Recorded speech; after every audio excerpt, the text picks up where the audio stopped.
هنعمل طاسه سجق حرشه جدا، تنفع تاكلوها سندوتشات او تاكلوها جنب مكرونه زي ما عملت. هبدأ بالسجق، عندي نص كيلو من السجق البلدي. احنا متعودين دايما ننزل السجق في ميه بتغلي دقيقه واحده بس، مش عايزين اكتر من كده، هنتخلص من اي زفاره والدهون الزياده عن الحد.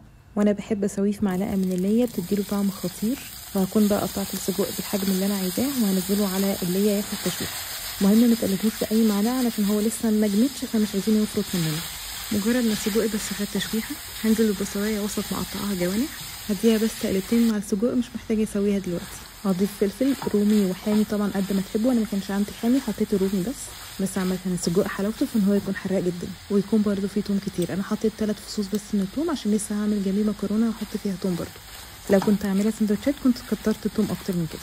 مجرد بس التوم ريحته يظهر، مش عايزاه ان هو يحمر عشان ما يمررش معايا، هبتدي اضيف طماطميه واحده مقطعه مكعبات، هديها تقلبتين مع السجق. وبعدين عندي نص كوبايه من الصلصه دي مجمده مطلعاها من الفريزر.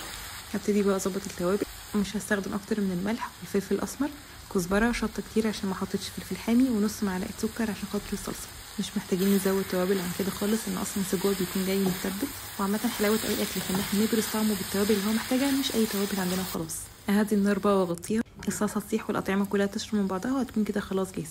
طبعا بتبقى تحفه هي سندوتشات، بس انا حبيت اعمل جنبها مكرونه زيت و3 فصوص توم، مجرد اشم ريحتهم مش هحمرهم. هنزل عليهم حوالي ربع كوبايه من الخل.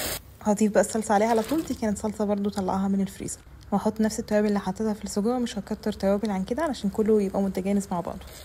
تقلبتين اقلب كل ده كويس في بعضه، وبعدين احط عليها المكرونه اللي انا سلقتها واقلبها كويس في الصلصه لحد ما تتشربها. عامه هتكون احلى كتير لو عملنا في السجق نفسه صلصه كتير وحطينا المكرونه على السجق، لكن احنا في البيت مختلفين في الطريقه دي، مش كلنا بنحب كده، فبعمل ده لوحده وده لوحده. وبس كده عملنا غدا حرش في اقل من نص ساعه تقريبا. لما تحبوهمش بقى يكونوا ميكس، حطوا الفطبال الغير في المكرونه وفيها على طول السجق.